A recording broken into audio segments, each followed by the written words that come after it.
Is he serious? That much. Come on! Okay, whoever wants my shirt off, you obviously have no standards. You have no standards whatsoever. This is all fat and hair. It's not anything pretty at all, by any means.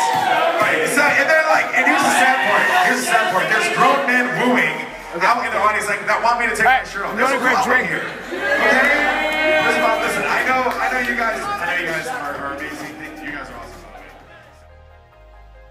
What's up, guys? It's Hitch here, bringing you today's episode of Saturday Spotlight, the series where we chat with a member of the community about esports on the media side of things. Today I'm here with Alex Mendez, better known as Goldenboy. How are you doing, man? I'm doing good, man. Thanks for having me. And so, you just got back from Sweden, is that right? Yes, yeah, I just got back from Jönköping, Sweden. What were you doing over there? I was commentating the Battlefield 4, AMD Sapphire Championship. DreamHack had partnered up with EA and DICE and the AMD crew to put together this event, about a 100,000 SEK prize pool, which equated to about a $15,000 prize pool. Wow. Which isn't bad for a game that just came out. And yeah, it was a great event. I had a great time doing it. Yeah. Definitely loved Sweden. How is Battlefield looking for competitive? It's looking good. I think that there's some difficulties there. I mean, throughout the event we were having server issues.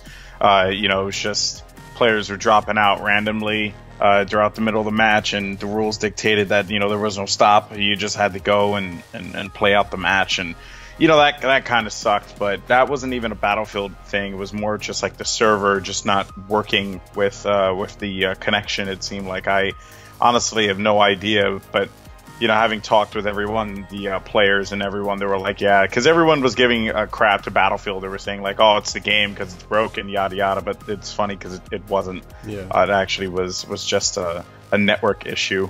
So there were some minor issues, But I think like overall, though, the game is headed in the right direction. I'm not entirely sure if domination only is like the way to go. I think there needs to be something slapped in there that would make it a little bit more appealing to the viewer. But for the most part, the broadcast had about 3,000 to 4,000 viewers, and then when we went on Twitch, when we went with the finals, we had about 5,000 to 6,000, maybe 7. I'm not entirely sure. And we were on Swedish TV, which was pretty dope.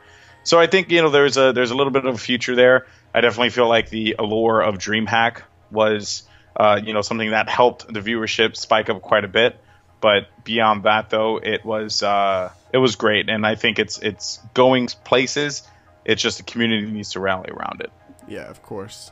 I guess going back to probably back in the day, like what was your first experience of esports? Interesting. First experience of esports, like as a player, or as a just anything, like when you first were introduced to it, I guess. Oh yeah, well, so I was a huge Halo fanatic throughout like the end of my high school years. I think I played nothing but Halo. Right. I was just addicted to it. Halo 2, I lived in that game. I lived in it. I had like 100-man clan, and I played like every single day and all that. And then I ended up going to an event. Well, the Xbox 360 came out. But I had been involved in in the scene for a while at that point. And I tell people all the time, I'm like, I've been watching competitive gaming for years. Like, was watching like old Counter-Strike and Quake matches and all that stuff, like CPL and whatnot, and the old MLGs from like way back when. So I had known about it, but like as a competitor, I really didn't start to sink my teeth into it until Call of Duty 2, because I played Walshy in a 1v1 at this event called Digital Life out in New York City. Wow. And he thrashed me 1 to 5, or 5 to 1, I should say. And since then I was like, well, I guess I'm gonna find something else. I thought I was the shit, and then I played him. And then from there I found Call of Duty, and I played Call of Duty 2 nonstop, and that's when I learned about game battles, and then everything kind of just kept going from there. And at what point did you say, I'm gonna try this whole casting thing? That was a mistake. It was never meant to happen.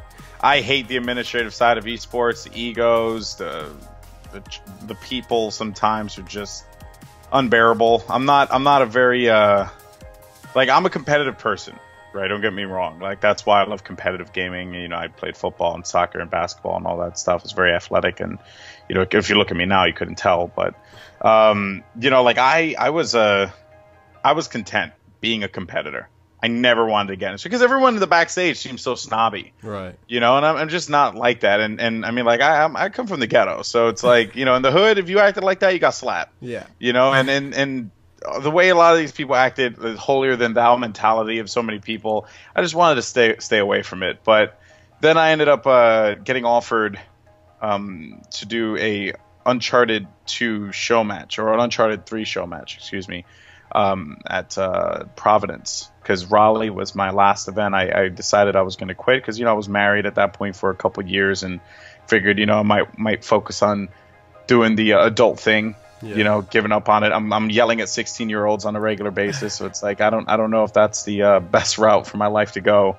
So I opted to just like quit after Raleigh, and then Nexi, who was working with MLG at the time, now with Astro, he hit me up and asked me if I wanted to do this event because he was doing the broadcast and production for Uncharted 2 on the PlayStation stream, because Black Ops was being sponsored by PlayStation that year, and it was very common for them to do like show matches of, you know, their up and coming titles.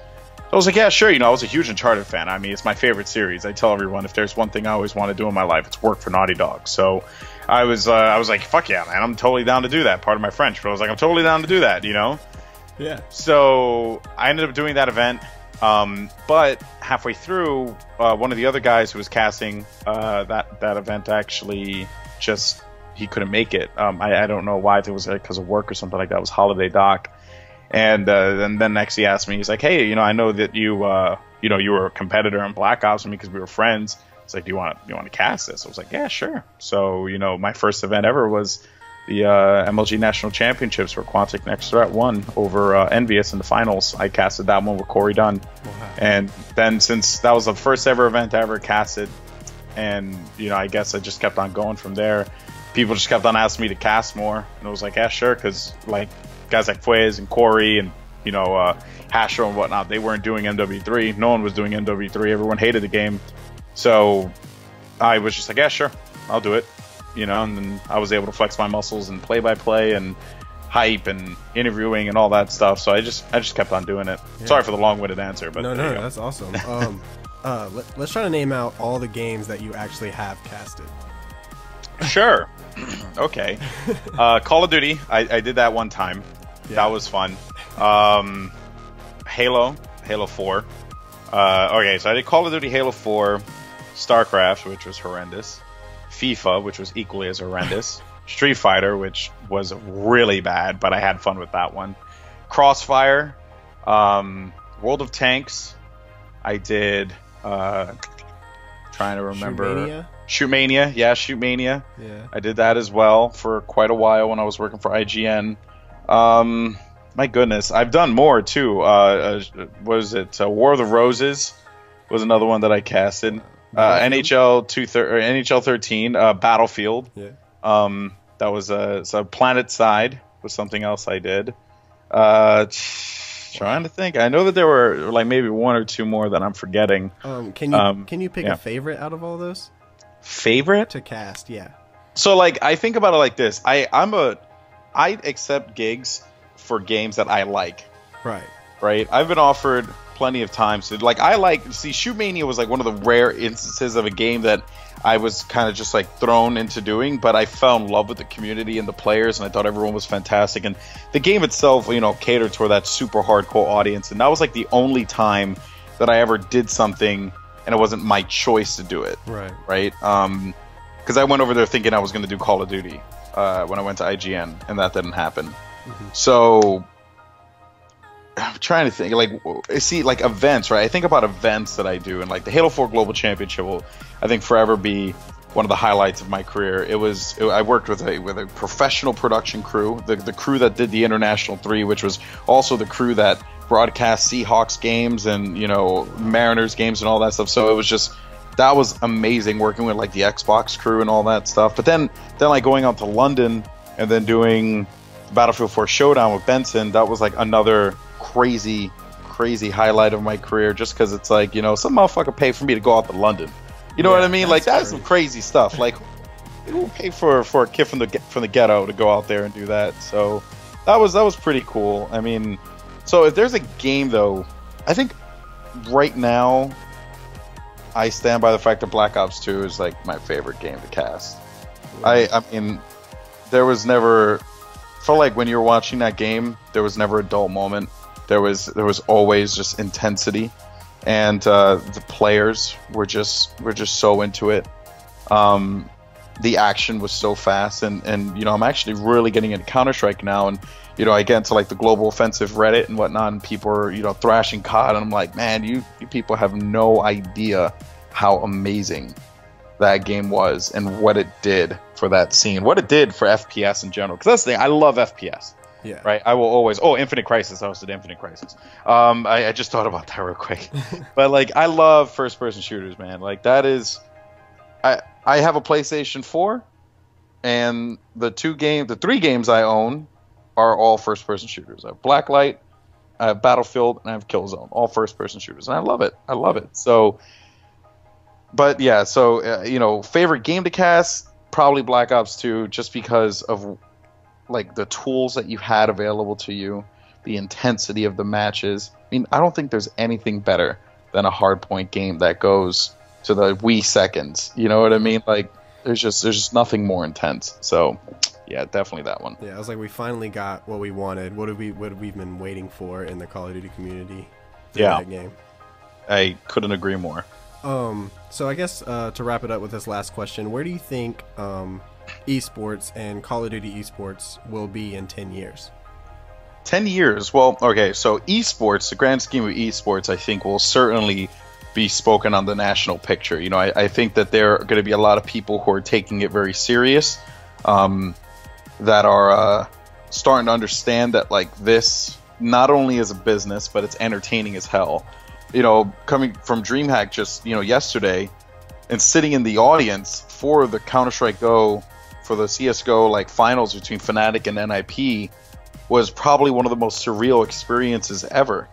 Because I sat there and I watched the entire thing from, you know, round 1 to round 30 2 times, because it was, you know, over in 2 rounds, because Fnatic did the business, you know, and I was just like, this is amazing. You know, I was just blown away by it. Right, and then the enthusiasm of the crowd. I've seen it happen a couple times, like back when people used to chant Walshy, but I had never seen a crowd of people chant one player's name so much throughout, like, the entire, like, there's a guy named Freeberg, right? Mm-hmm. There was a dude, like, all the way in the top of the rows. It was so funny. Out of nowhere, he'll just go Freeberg, and everyone will join him in it, and everyone would say it, and then that happened more than once, you know, because, like, Freeberg is, like, he's like an awesome dude, and you know, looking at that whole experience, it's like, wow, this is huge in Europe. You know, now we just need the United States to really get behind it, and not just, you know, and not just it be something that's contained to, like, just Major League Gaming. You know, I think we need more. You know, we need more out there. It's an ever evolving picture as far as esports is concerned. So 10 years though, I expect it to be discussed a lot more in the national picture, maybe even the global picture, which would be phenomenal. Then for Call of Duty now, which is what I love and what I care about as well, is, you know, I hope to just see consistency across the board with the games now that are going to be coming out. Call of Duty esports is a thing. Activision is behind it. The players are some of the biggest names in social media, you know, and you know, also when it comes to gaming, they have huge followings. It's like, honestly, I don't see a reason why every game shouldn't have an esports broadcaster mode out the box, you know, proper settings out the box. It's okay to throw 1 or 2 things in there to mix things up and spice it up, like maybe have Blitz, but you know, I think like a game type like Hardpoint needs to stay in it throughout. You know, it needs to be there, period. There just needs to be more connectivity between the games now at this point, because then you'll get an instance like you have Black Ops 2 with Ghost, which compare the 2 games and they're polar opposites. Right. they are not polar opposites, but one's on the left, one's on the far right. So yeah, I kind of feel like at this point we just need that. So in 10 years, I hope that either Call of Duty Online comes out and becomes the biggest thing in the world. Yeah. Could be a possibility. You never know. But I just hope to see more consistency across the board. Yeah, that'd be so awesome. I'm super excited about it. All right, if you want to just shout out your Twitter and YouTube and things like that. Yeah, sure. So you can hit me up on Twitter at GoldenboyFTW. I talk and I post Space Jam remixes all the time.